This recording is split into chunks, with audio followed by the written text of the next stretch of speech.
Hi, everybody. I'm going to be pausing for just a few moments as I go ahead and allow people to come into the stream. But because it is 5:58 and I promised it was going to start at 6. So this is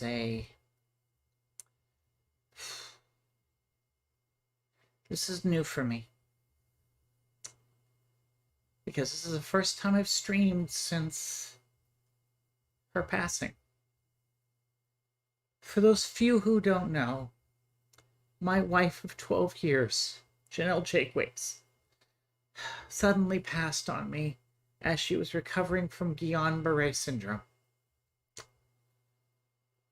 She was the love of my life. You don't truly appreciate something until it's gone. And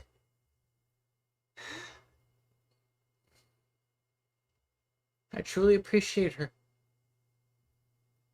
And I look back at all the times that I've had, all the good times we've had, and we loved each other so much. Best way I would describe it was two Disney princesses met. We then united together and we had a happily ever after. But what no one ever talks about or ever even thinks about is what happens after that. You've always heard stories of where one spouse gets old and then passes away, and then the widow mourns until they too go on to the sunset. But relatively speaking, I'm still quite young. I turned 60 um, 2 weeks into her illness. I already did a Burgertime 3 months ago where I started explaining what happened with the illness. But what I will say was, after I did that Burgertime, she was getting better. Every day she was getting more and more strength back. I was visiting her every day at the hospital. There was not a single day I wasn't by her side. We would be communicating using pieces of paper and spelling out the alphabet so she could talk to me with her eyes. Sometimes she would use a pointing device on her iPad. But in the end, it was always we just saw her getting better every day. Just thinking that that she was going to beat this. We honestly thought that. We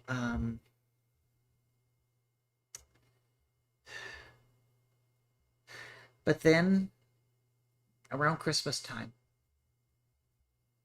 I had already picked out some presents for our kids, started sending them out. Jennell was helping me pick them out.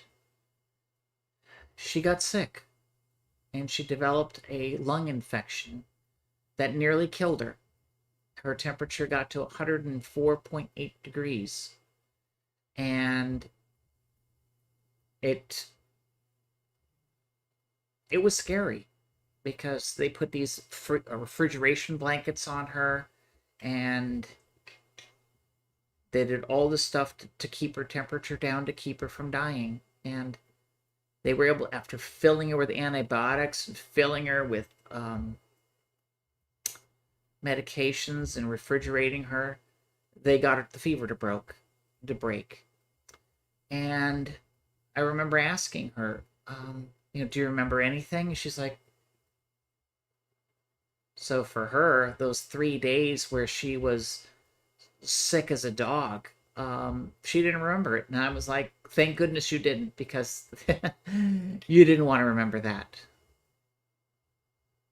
But they put her in the ICU, and then she got better again. And she started getting back on track. So I had this GoFundMe, and I was using the money to pay for the hospital bills. But one of the things we were trying to do was, I was expecting her to come home. And I was expecting her to be like in a wheelchair or in crutches or some sort of walker. when she was finally released. So I had the house modified so that it would be perfect for a wheelchair. Thankfully, it didn't really need that much modification, but I had to put in better toilets, had to have the house completely professionally cleaned, get all the obstructions away. I went to a place called Stilts Elevators, looking into and getting bids for putting an elevator in the house. There was a place we could actually put an elevator. Now, granted, it's not like an elevator you see in a hotel. It was more like a scaffolding kind of thing. You put your wheelchair in there, and it could lift you up to the upper floor, and then you can get in there. So then Jennell would be able to get back to her office and be able to create like she used to do. And I was even planning a little party for her, a big welcome home party.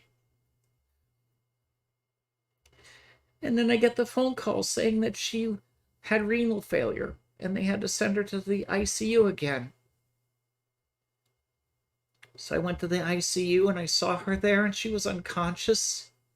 And they told me that they were giving her medications because they needed to get her blood chemistry correct. I mean, I don't know what's true anymore. So I couldn't talk to her. So little did I know that when I kissed her goodbye on January 8th, that was the last time I was going to kiss her. Because then at night, that day, I went home, stopped at Taco Bueno to get me a taco burger, and was even planning not even to show up on the 10th because if she was going to be unconscious, there was really little point to me coming to visit her other than just being by her side. So I was even contemplating that, which makes me feel guilty. But that didn't even happen because that was the night I get the phone call saying that she's just had a heart attack. And they strongly suggest that I come over, despite the fact that their visiting hours in the ICU is 7 to 7. So under normal circumstances, I wasn't even allowed into the room, but something's weird when they say, come on down, we'll let you in. Of course, I came to the hospital, security guard let me in and escorted me to her room. And then I watched her have another heart attack, and then another. And then the fourth one took her. And that's when my world ended. Everything came crashing down.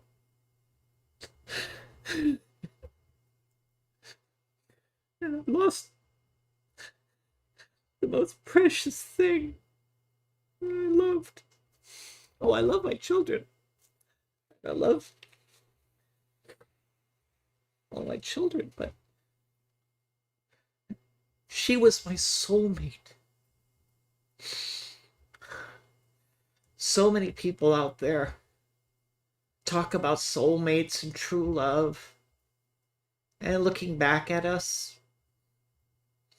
I wasn't looking for love. I was just out of a relationship, and Jennell just wanted a friend. And that's what we were. We were just friends. But Jennell fell in love with me when she came to visit me. I didn't know at the time. Even she didn't really know at the time. She just knew that she had feelings for me. But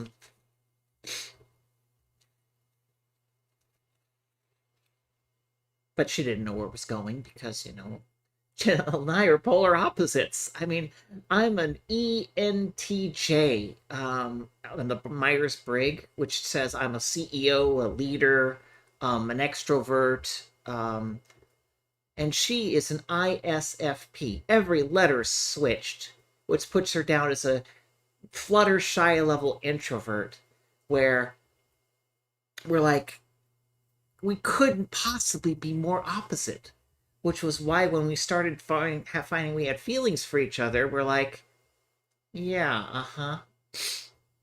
But me being the extrovert, when I was told by a friend that, you see how Jennell looks at you. And I'm like, really? So I then just asked Jennell, point blank, do you have feelings for me? To which she goes, eep. And I then just asked her out. Just said, "Hey, want to go out?" Even though you're living in Atlanta and I'm living in Foster City, which is the Bay Area, California, that's like it's hard to be farther apart from each other. Um, oh, someone's saying sorry to bother you on offer promotion on your channel. Spam, spam, spam, spam. That's I'll get to that soon. Oh God, it pissed me off.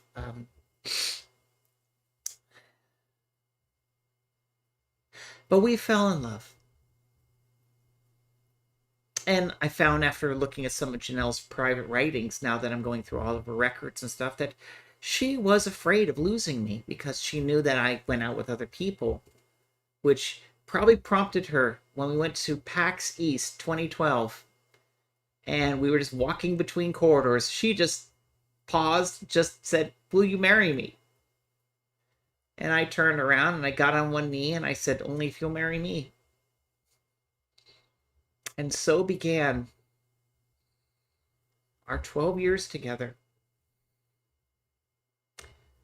And I reflect on that. We may have had disagreements occasionally, but we've never fought. We never yelled at each other. We've never had the urge to strike one another. We never... Disagreements were handled like adults, in which if I wanted to do something, she would then say, "Have a compromise. Let's talk about it." In fact, the only thing we ever really had a conflict was where we're going to have lunch. So we went ahead and even solved that by the baton, in which we would just have this invisible baton. And I would say, "Who has the baton?" Well, that would be me. That means I get to choose where we go. And of course, we still take the others, like, "I'm feeling Japanese. Want to go?" And she's like, "I'm not really into Japanese." Well, then I'm still choosing. How about Burger King? So it's Burger King it is. But then once we finish eating, I said, "This baton is yours." And then, it's lunchtime and she goes like, "I have the baton. We're going to Genghis Grill. We're going to Saltgrass." Or sometimes it's like, "I want you to cook dinner." It's like, which is on the menu. And of course, my first thing I would preface it with is like, "Hey, honey, do you feel like cooking today? Because I really feel like a home cooked meal." But if she says, "No, I'm tired," okay, then we're going to, Five Guys or Subway or Which. Um, that literally was the only time we really had, like, say, disagreements, especially for the last 8 years.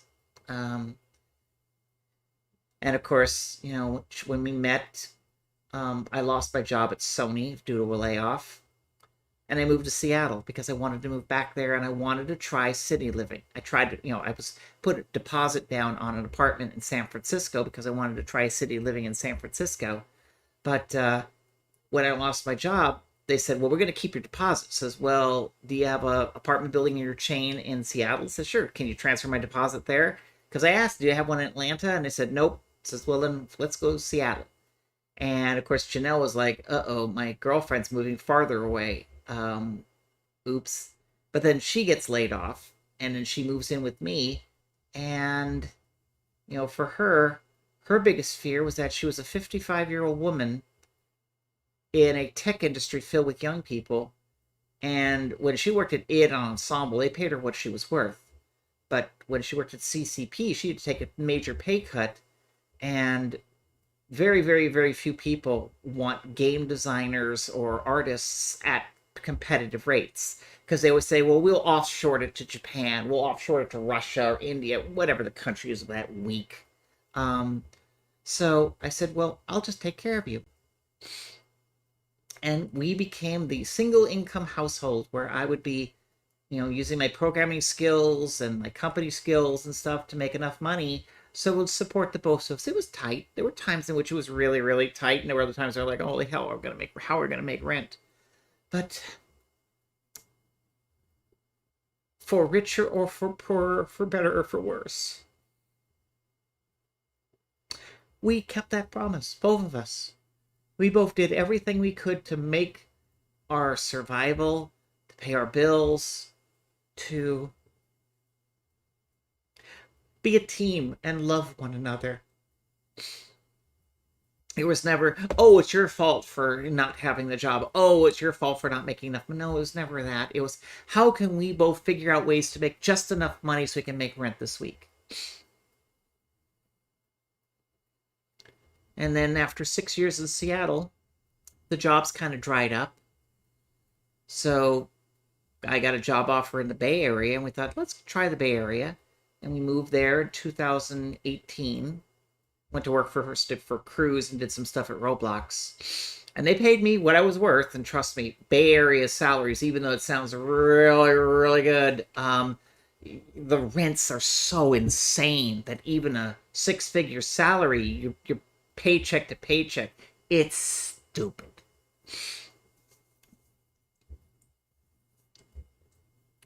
And then came the opportunity to buy Jennell's old house back. This house I'm living in is Jennell's house. 1998, when she was working for id Software, she was making some really good money. So she and her wife at the time thought, let's build our dream home. And they built this McMansion with 5 bedrooms, an artist's room. This is a bedroom. This is technically a bedroom. But now it's my lair. And there was a room next door, which is a gigantic artist's paradise. A sink, lots of windows, a huge vaulted ceiling. It's Jennell's dream office. But then, like usual, divorce. And she lost the house. You know, part of the house, they had to sell the house to make the divorce. And then 7 years later, the people who owned the house sold it to someone else. And then 7 years later, it becomes 2019. And 2019 was where Jennell and I really started having the conversations. You know, she was 66, no, she was 64, and I was 56. But really for Jennell, she was getting close to being able to collect Social Security. So we're thinking, well, you know, when do you want to make it official? When do you want to retire? When do we want to retire? And where do we want to retire? So we had a short list of cities, which is Seattle, San Francisco, Hawaii, Los Angeles, and Dallas. Dallas was because Jennell's dream home was here, so she lived here for 12 years. I lived in Dallas for 2 years. That was a long time ago, but I lived here, never owned a house. I just came here, rented a place, worked for a company called Barking Lizards, and then went to Microsoft, and that's got me in love with Seattle. And of course, Jennell was like, I really like city living. Maybe we can go back to Seattle and get back into an apartment and live in the city, because, you know, we're able to walk to all our favorite restaurants and walk to all our things. It's like, you know, she really, really, really liked city living. I mean, that was one of the things I remember her telling me that she really missed about us moving to the Bay Area and eventually here was, you know, living in Seattle was just downtown Seattle, bustling and sitting. We could even walk to the Paramount Theater for musical theater. But you know,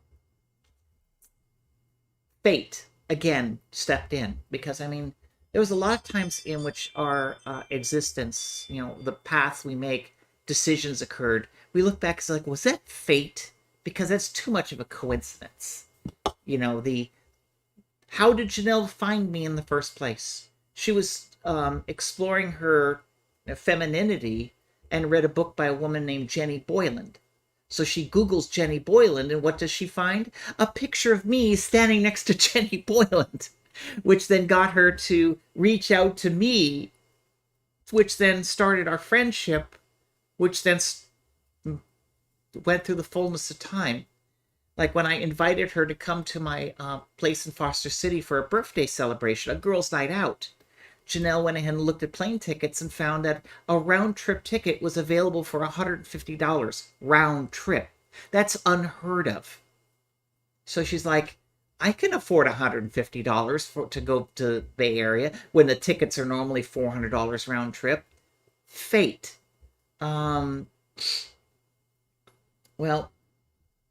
when we were thinking about what city to move to, we said, well, we already know the Bay Area and we already know the price is insane. So maybe if we work for another 4 or 5 years, we might be able to put a down payment on a house. And maybe if interest rates were low or something, we might be able to afford the payments. But no. And in Seattle, yeah, there are places in Seattle that's affordable. But again, we're back to renting because there's no way we can afford anything in the city like a condo. They're just too expensive. Um, so we thought, hey, let's go visit some friends in Dallas. This is late 2019. It was September 2019. So we decided, let's just do a weekend trip. Get in a plane, fly to Dallas, visit friends, hang out. And it was all part of trying to get us to, did we romanticize Dallas, or is Dallas really a place we want to live? So after visiting friends, Jennell said a bucket list item she had was a road called the George Bush Tollway. When she lived here, it was still under construction. It was far from complete. She wanted to drive it to its completion, just to say she did it. Well, guess what was at the end of the George Bush Highway? Heath, Texas. And so we said, hey, isn't your house near here? It says, yeah, let's go check it out.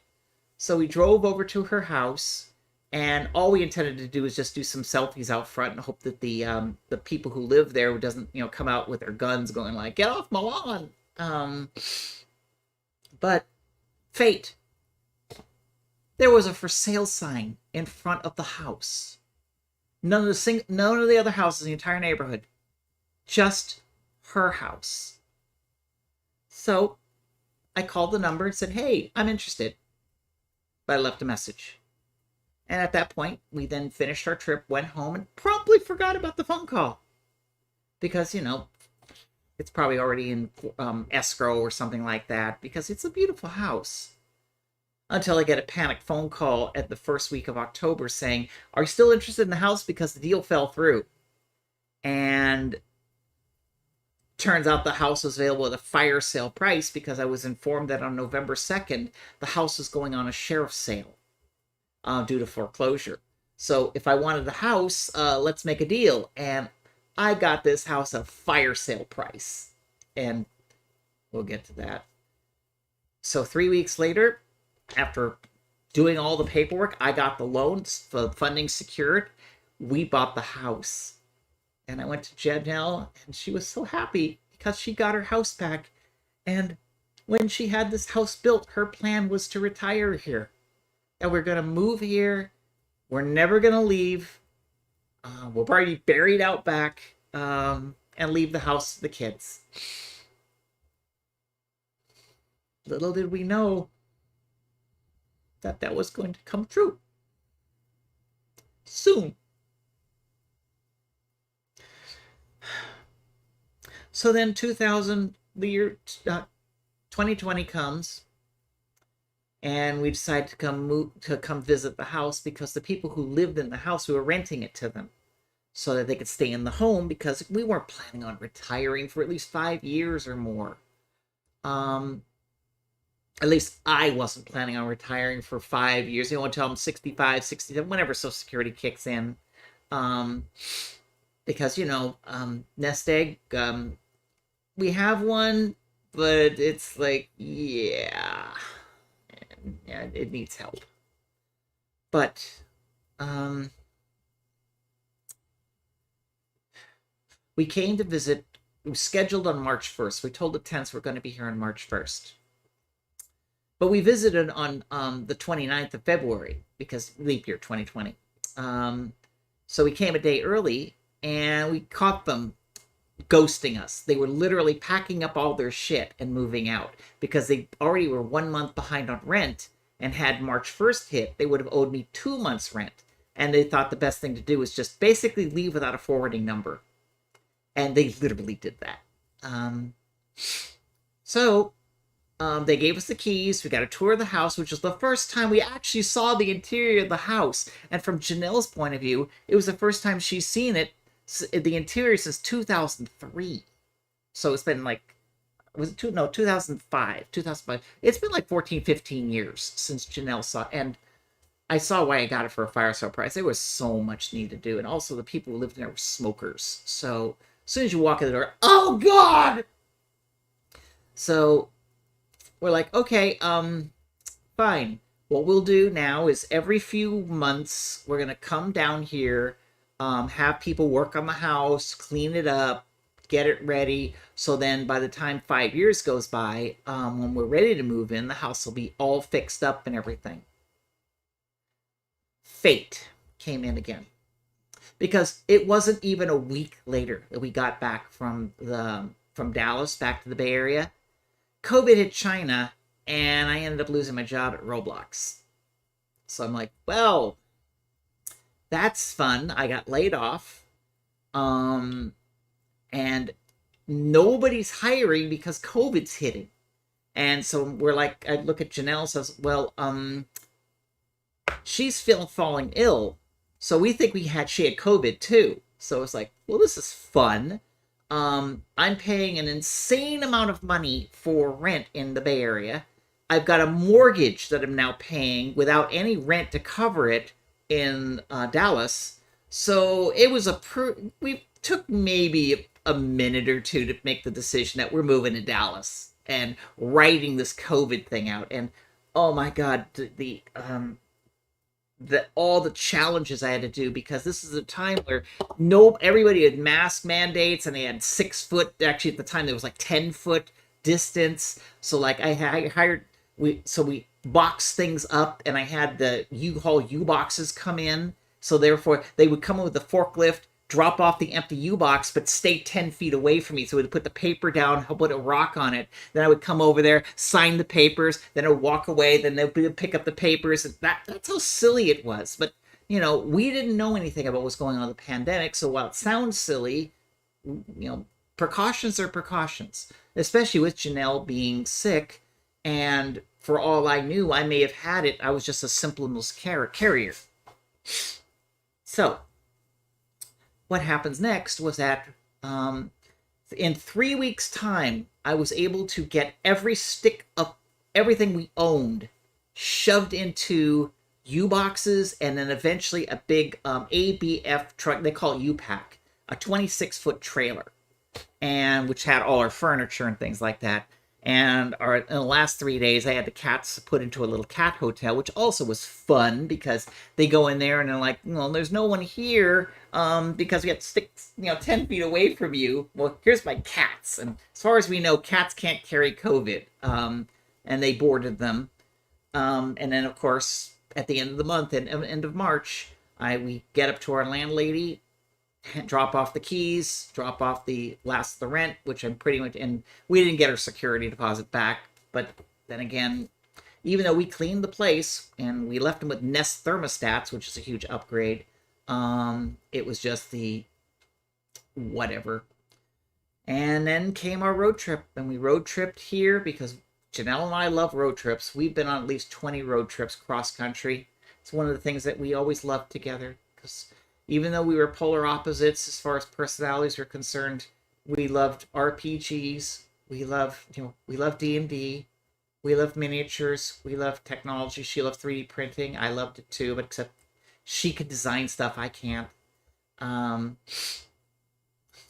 our road trips, and that was the most amazing road trip, because it was like 3 days, 2 nights to cross the country, where every hotel we went to, we literally had to use poles to, here's my credit card, here it is. We had to sanitize it and so forth. And of course, as soon as we got the hotel room, then I had to go get the cart, go to the car, put the cats in it, put the luggage, roll it into the room, unpack everything, make sure the car has nothing in it, so in case somebody breaks in, we don't lose anything. And then set down the litter boxes, and the cats went, ah, litter! Ah! And then feed them and so forth. And then in the morning, corral the cats, put them back in the cages, get everything packed back in the car, get Jennell in there, go off to someplace, get some food, and off we go. And we, stayed at Kingman, Arizona, and Wichita Falls, Texas. And Wichita Falls was only a 5-hour drive from here. So as soon as we left Wichita Falls, 5 hours later, we were at our home. And, they had to, sleep on a sleep on an inflatable bed, and we were terrified the cats are going to jump on the bed and go with their claws, and that didn't happen, thank goodness. And then we slowly turned this house into a home. Got put in new floors because, when Roblox asked me to vacate, they gave me figuratively a bag of money, and that money was what was we used to fix up the house, fix up everything, get it all working and upgrading. And then, of course, I landed a job later on with Meta, working with the Oculus Group. And the income from that was more than enough to pay for the rest of the renovations of the house. So for the past year, this house was perfect. The fence is fixed. We have solar panels. We have a fully functioning pool and jacuzzi, which we use from time to time. We have a lit staircase because I fell down the staircase 2.5 years, almost 3 years ago, broke my leg, and Jennell nursed me back to health, which was why I thought I could nurse her back to health.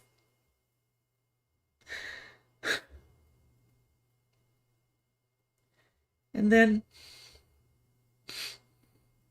it was just a normal day. On her 67th birthday, the day that we thought that she was going to finally apply for Social Security, because 67 was when she was going to get her full ride, her full benefits of Social Security.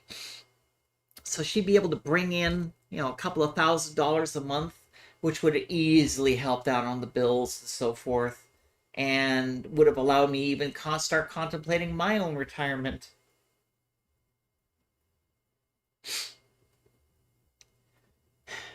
And it was only 48 hours from her 67th birthday, she got sick.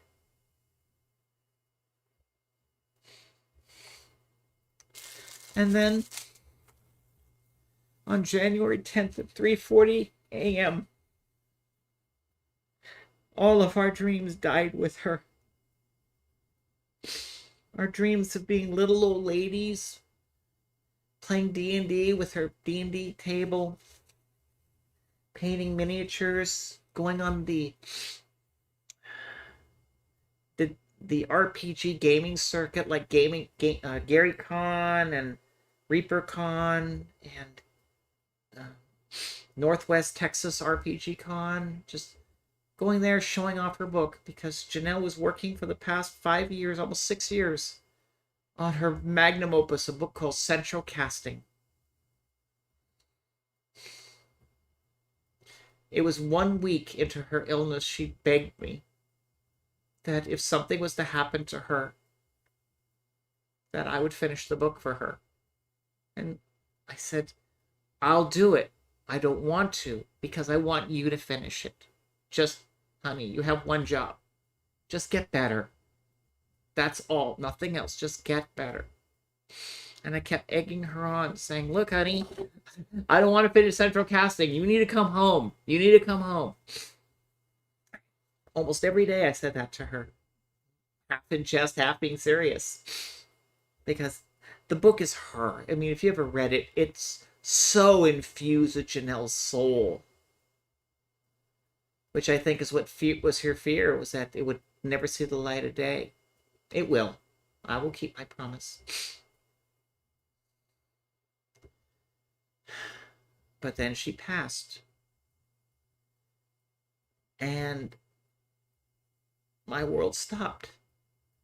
I mean, it already had stopped, since October 16th. All my world was to get up, go visit her, amuse her, tell her the day's events, make her feel connected to the world, tell her what I read on Twitter and so forth, and read emails to her, or sympathy cards, and show it to her. And then she would tell me what to reply back to people. And then,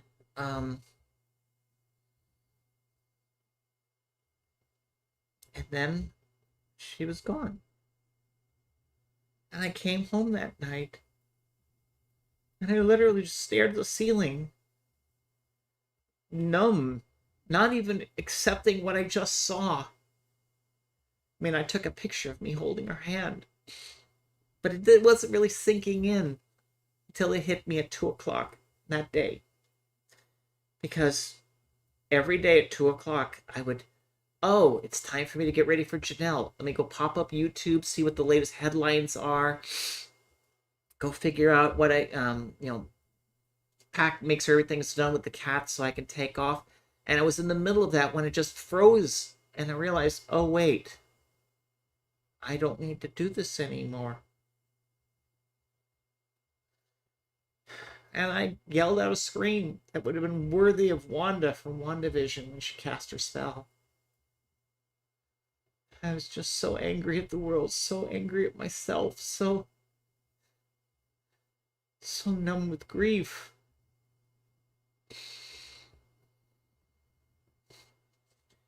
But then my logical side kicked in and said, well, I gotta start settling her affairs. Which meant finding a funeral home. Sure, it told me she wanted to be cremated, but that's all she told me. She never left a will. I mean, I kept begging her to make one, but I remember conversations about what she wanted with her inheritance and stuff, so I did my best to make certain the kids got their shares and the property was divided, etc., etc. But, make sure that those of you out there, like, make a freaking will. Because you'll never know when it's happened. I mean, I've had my will only because I have siblings who I want them to have nothing to do with me, so with my estate. So I've had a will for the past 15 years, and I update it almost every year to ensure that if I was to pass and my siblings wanted to have a little taste of my vintage computer collection, the will basically tells them, get the bleep out of my sight. And then divide the assets. Of course, I'm going to be seeing a lawyer next week because I now have to update my will because my will says everything goes to Jennell. And there is a provision in the event that if Jennell and I were to go, then this is where it goes. So it's already got that covered, but now I have to actually change everything over. I mean, I've already gone to our nest egg and changed it to divide it among the 5 kids. Jennell's 2 kids and my 3 kids in equal shares. So I already took care of that. But the who gets my vintage computer collection, who gets this stuff, but now I have to add in there who's going to get all the miniatures, who's going to get all the D&D books, who's going to get all the things that Jennell owned. I have to start figuring that out. Something I thought I'd never be doing. Is Jennell and I live that fantasy that most people do, which is one day one of us would get a doctor's note saying, hey, your test came back a bit weird. Then we would take some more tests. Months would go by. Then they would say, oh, we found you might have stage 1 cancer, and then we would get some treatments. And then 2 or 3 years later, they would say, oh, the cancer came back. And then we would fight it. And then after 10 years, 10 years of fighting this, slowly recognizing that, our time is now limited, that we would have all our affairs in order, or may do some cleaning out and so forth. Like for me, I've been donating a lot of my stuff to the Video Game History Museum, mostly because it's like, what am I going to do with this stuff? I mean, there's some artifacts I have in here that are priceless, and I'm not taking it to the grave, and I do not want it to go into a landfill, so, or eBay. So I took it to the museum. Just take this. Even though it's worth thousands of dollars, in some cases, who knows how much it technically could be worth, but it's like, as long as it's in some place where it'll be preserved for history, that's important. Like, I just had a Stadia dev kit I just dropped off to the Video Game History Museum because, since the Stadia servers are now the thing's a giant paperweight, but I'm certain it would probably fetch something on eBay, but you know what? It deserves to be in a museum. And I think they're preparing a Stadia exhibit, so it'll be one of the pieces of the exhibit. But then came the 3 weeks. You see, why was Jennell's funeral on February 2nd? Why wasn't it sooner? Because on January 5th, my kids said, "Hey, can we come by and visit you and Jennell? We'll come to the hospital and visit her." And I said, "Sure." So they bought tickets for February 2nd. And the plan, like all my other plans, went up the smoke. The plan was for them to fly in, visit me, then we would have had dinner, and then I would have taken them all to Jennell, and we would have all hugged around Jennell and wished her well, and hopefully by then she would have been able to move her arms and stuff. So she would have then just, or maybe have been able to talk and get off the respirator by then. And we would have enjoyed it and started already making plans on when she's going to start coming home. But instead, those tickets were then used to come to her funeral. So I said, well, keep your plane tickets instead, but you're not coming to see Jennell. You're, in the hospital, you're coming to see Jennell's funeral. So that's why the date was picked. So what, it happened to be Groundhog Day, and it's kind of like, again, one of those little fate, the universe is having a joke at my expense. Shard Leaper writes, I've been donating a lot of gaming items to the Strong Museum in Rochester.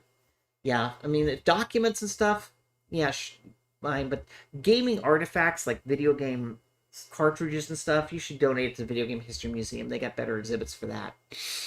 But if it's like, but if it is like design docs, notes, contracts, the Strong is a better choice. But although I am a little upset that the Strong has not digitized a lot of stuff that's up there, because there's like a lot of documents that were sent up there that no one's digitized yet, and I'm like, I would very much like to see them online, because I don't want to fly to Rochester, New York in order to see these exhibits or see these documents. But I knew Jennell wanted to be cremated because it was her wish to not be a burden to the family. She did not want to saddle me with a massive amount of debt for her funeral. And trust me, funerals are expensive. Oh my goodness, they're expensive. But my friends, all of you, came through and you donated so much money that I could actually afford to give her the send-off she truly deserved.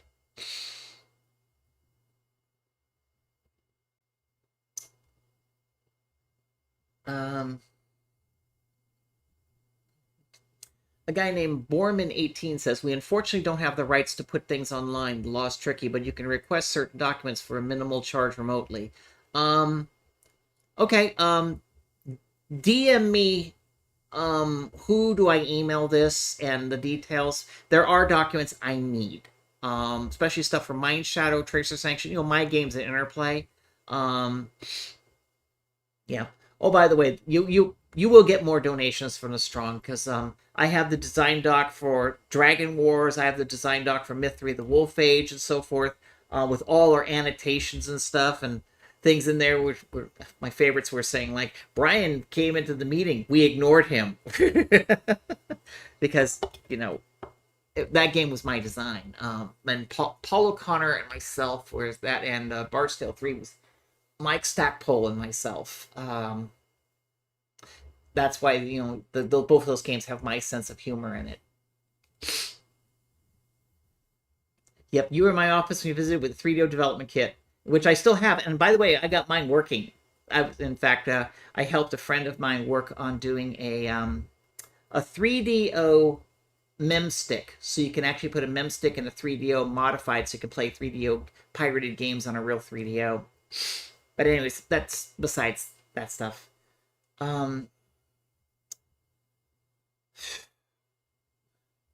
A bit of history on Jennell and why we had the Viking funeral. Because I know some people are thinking, Viking funeral? Well, a year ago, Jennell and I took 23andMe. It was mostly for my sake, because those of you who know about my history knows that my parents are pieces of shit. And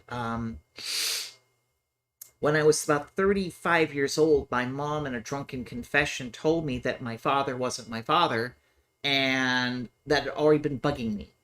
It's like, was my father not my father, or were am I illegitimate child? Which, if I was an illegitimate child, it would explain so much. So, what had happened was that we did the thing. I got a kit for myself and Jennell because they had a two for pack. And like expected, Jennell's came in, you know, half Nordic, Dutch, Dutch with the from the Swedes, all the Low Countries, and the other half British, which makes sense because her mother is last name is Lake, and her lineage is traced from the British Isles, and her father is Dutch because Jakeways is a Dutch name, and from that, so her DNA said, yeah, she's half Viking. She's from that. The other half is British, which of course also has Viking lineage in there as well as British Isles. So she's like lily white. One of our favorite jokes is like the Beach Boys song, which is I'm a California girl because I was born and raised in Los Angeles, and she's my Midwest farmer's daughter because she came from Lansing, Michigan. That's where she was born, and she lived all in Indiana and Michigan.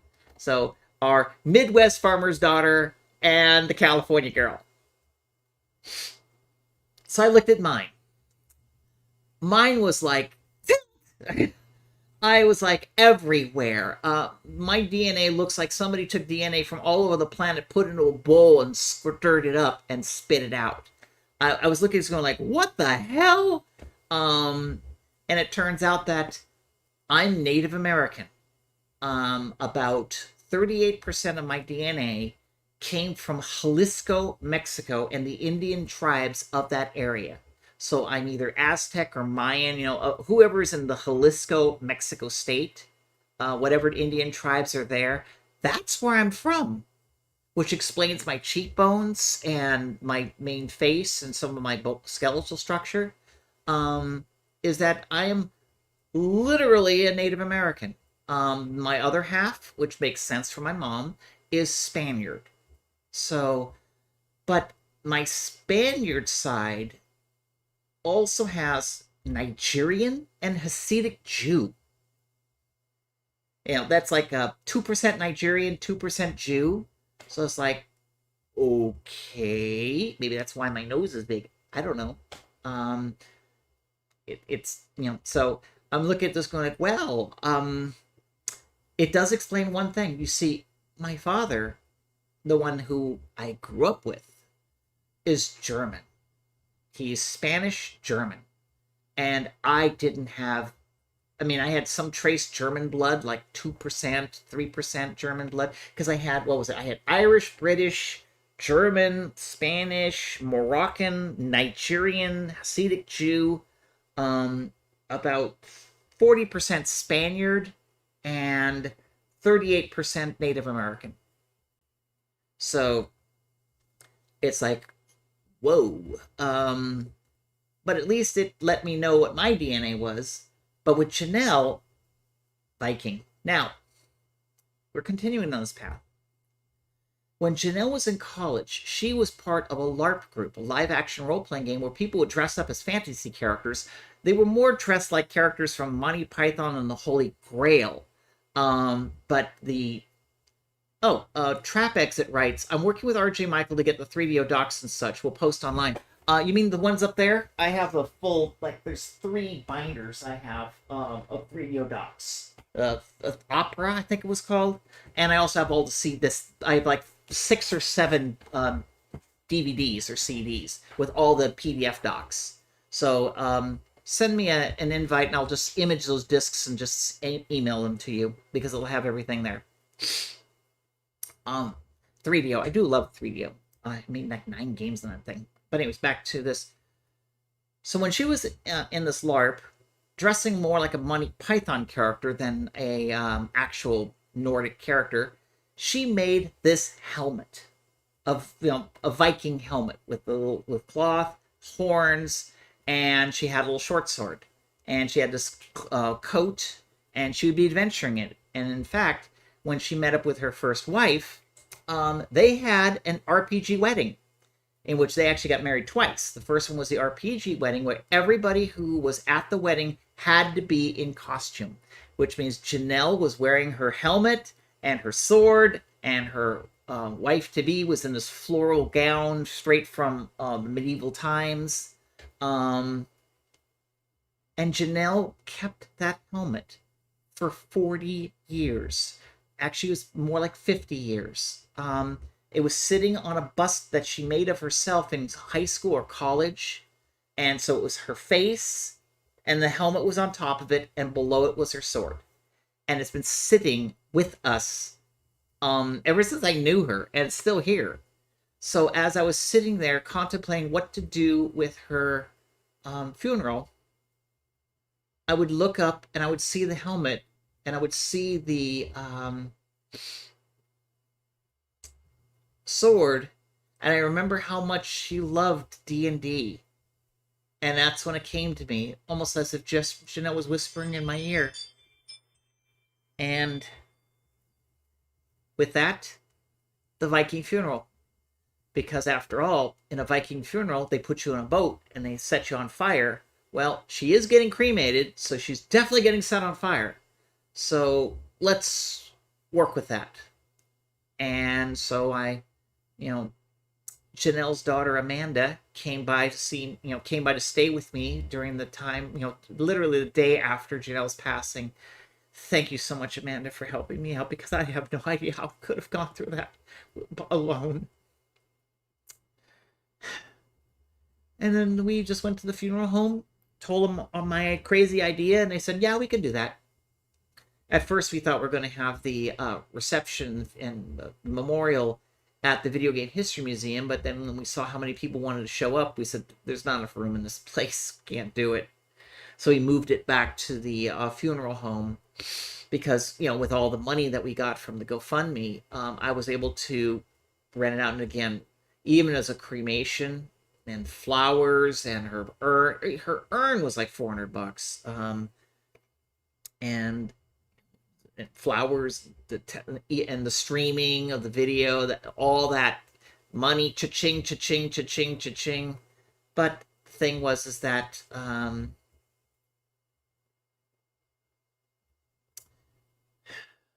we were able to give her a send-off.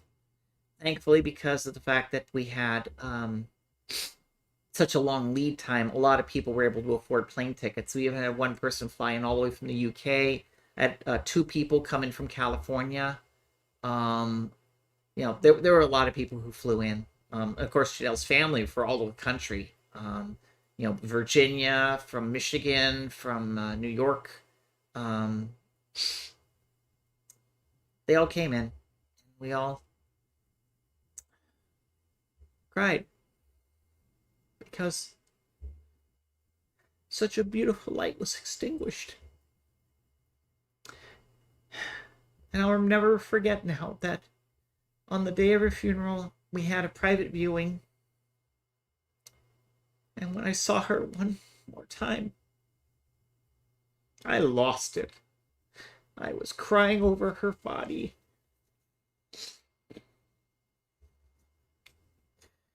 And I reached over and kissed her, even though, she's not moving anymore, because the last time I kissed her, she lifted up her head so she could push her lips against mine. And this is just more for me. Had her dressed in a shirt that she was given from the North Texas Role-Playing Game Convention. It said Dom Valiant on it, and had on her back all the chevrons she drew of all the dragons for the many years she contributed art for them, because she loved the convention. I put the coat from CCP on her because that's the coat she liked the least, because she didn't really care for CCP, only because all the work she did there never saw the light of day. But all the other coats, I wanted to keep them. Her id software coat, her ensemble coat, so forth. I'm like, no, screw it. I'm gonna wear these coats, because I just want to feel that she's holding me.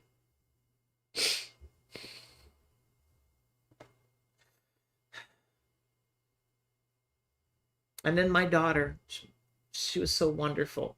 My daughter Cynthia is a mortician and a makeup artist. She was trained in both. So on the day before the funeral, she went and did Jennell's makeup and posed her and got her all ready for viewing. In fact, she did such a good job, the funeral home offered her a job, saying, "Hey, you ever want to come to move to Dallas? You got a job here. Here, just sit right here because you did miracles on this." And so who knows? And then, of course, the day came, and then we started the funeral. And then that's when the worst scum of humanity showed up. Scammers. As my daughter Cynthia was on the stand, on the podium, I started getting my phone beeping at me from people saying, "Hey, did you create this live stream? The link is broken." And I'm like, what the hell? Several people had made Facebook profiles, Facebook groups saying, "The Jennell Jaquay's funeral live stream. Click on this to go see the live stream." And then they friended that page to every friend on Jennell and my friends lists. So like I got this friend request from this thing, like, what the hell? So I was on, no, so if you look at the video and you notice that I'm in there on my phone doing this shit, it wasn't because I was tweeting. I was contacting friends of mine at Facebook, ripping them a new one saying, "Get these things offline." Because a friend of mine tried clicking on it, what it did is say, "Oh, to view it went to a website that says, to view the live stream, please give us your credit card information. It'll cost $10. Which, you know, it's not $10. Once they get their credit card information, they're just going to take all your money. And it was like, holy heck. People are despicable. And now I'm finding all these articles that funeral trolling is a thing. And it's been happening for the past 10 years, where people are trying to do search engine optimizations that when someone dies, they create websites or go on YouTube and just read the obituary just to get clicks, so they can somehow trick people to follow their malicious links, so they can go ahead and get somebody to, get ripped off from whatever the hell they're trying to do, be it installing malware or get your credit card information, or who knows. So here it is. I'm at the lowest point in my life, and I'm busy yelling at Facebook to get these pages offline so my friends wouldn't get scammed.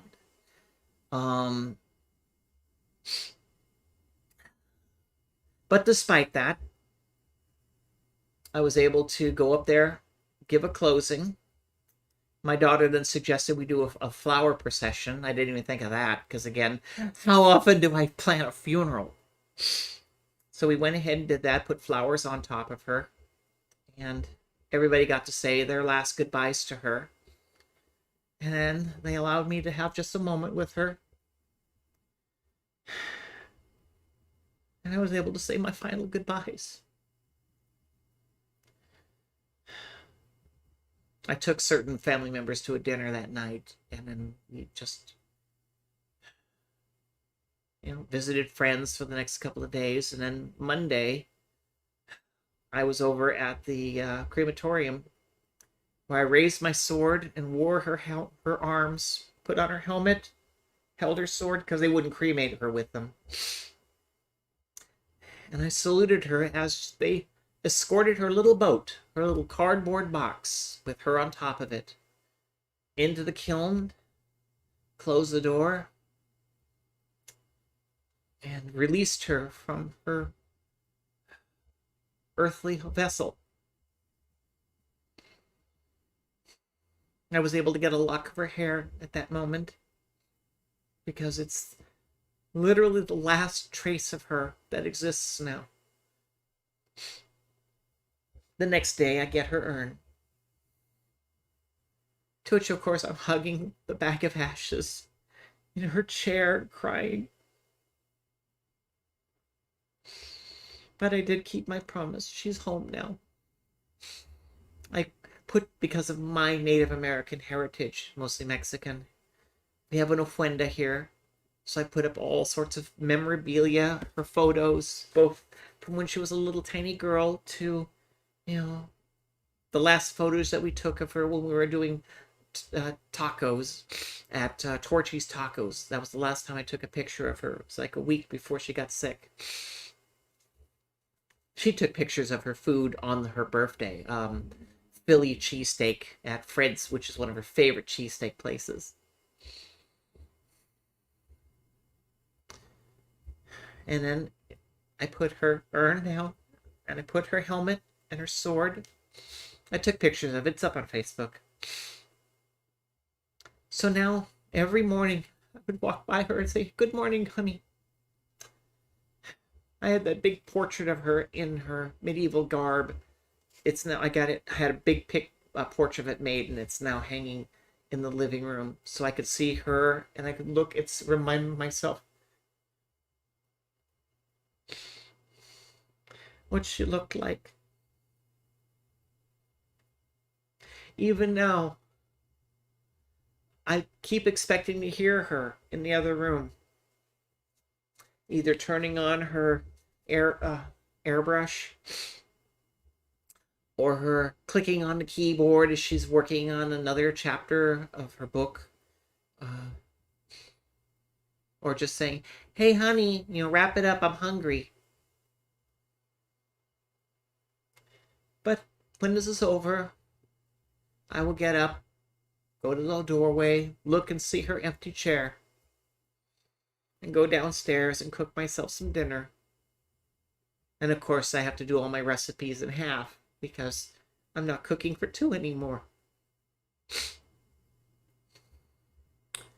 So once I brought her home, that's when officially my life with Jennell ended and my Jennell-less life began, where I have to endeavor to preserve her legacy, moving all our websites to a single server so I can keep it, so in the event something happens to me 20, 30 years from now, in my will it says, here's the passwords, here's the domain names, here's the one bill you want to keep going. But at least it's a one-stop shop. Just here's the keys to the kingdom. And of course, they're already marked so that archive.org can copy everything in them, so that once the websites do eventually just die a bit right now, while I'm alive, they're going to stay up. Okay, as long as I'm alive, jakeways.com is going to stay up. Her email will still work. Her phone will probably die in the next couple of months. I'm only keeping it because so many of her accounts are using two-factor authorization. But this is Jennell's phone. See the back? One of her dragons. She had my picture on it. Because mine says old school, but it has her picture on it. We were one person. This phone, she only had it for 2 weeks before she got sick. She was on an iPhone 7 for a long, long time, and I said, "You really need to get your new phone." So I convinced her to get the iPhone 15 Pro Max. And she loved her phone. She had this back case made, and then she only got to use it for 2 weeks. I mean, we used it while we were in the hospital, but then once she got paralyzed, this phone just sat until I took it home. But its intent was to hand it back to her once she got her hands back.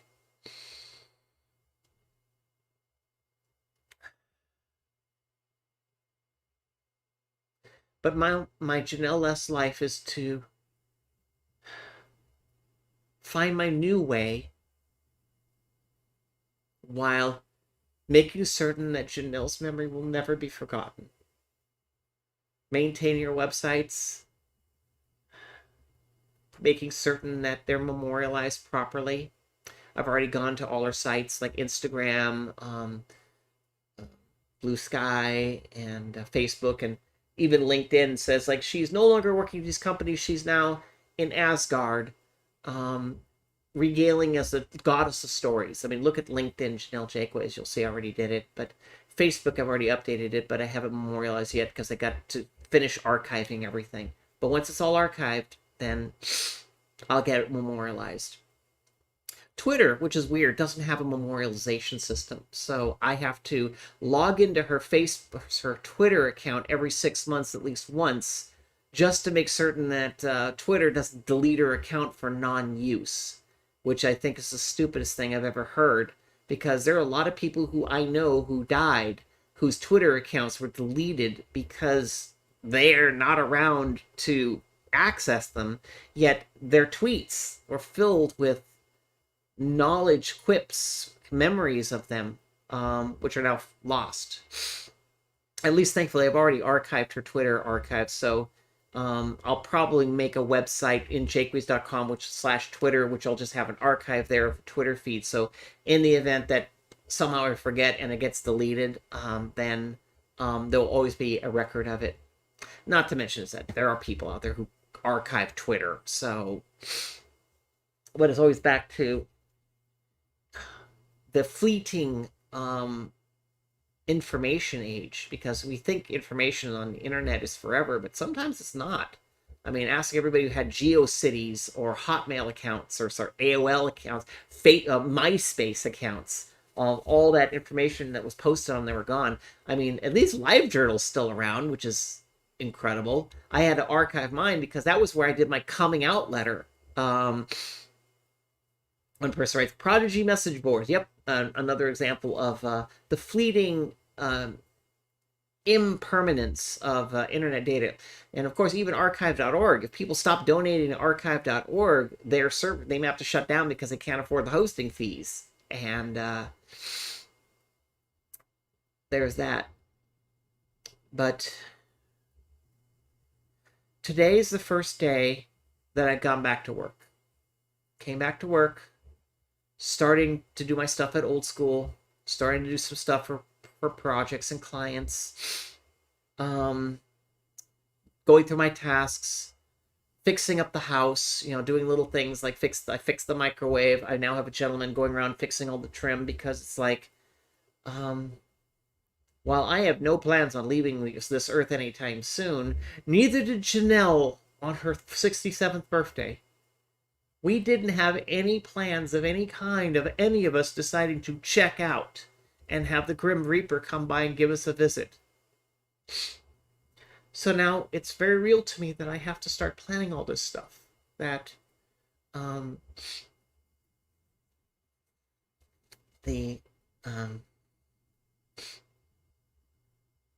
So I have to make certain I have to update my will. I have to go through every single thing I own and Marie Kondo it, saying, like, do I really need singular bills from 2008? That got chucked in the garbage. But there's so many boxes I have of records, archives, contracts, stuff like that. Like, I recently found, like over here, a declaration for my divorce, basically talking about how I'm a good parent because my ex was constantly trying to get a restraining order against me, trying to accuse me of being a child molester.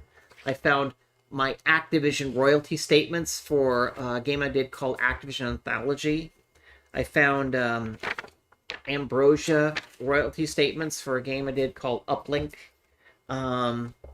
These are things that I'm going to be putting into the filing cabinet, basically figuring out,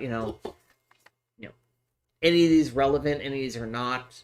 Found my tax returns and papers from 2009. That went straight to the circular file after going through each and every paper, because occasionally I do find something like an old, I found like a 1099 of mine from id Software when I was doing stuff for Wolfenstein 3D. So it's like, yeah, when people say, no, you never worked at id, well, then where did I get this 1099 from?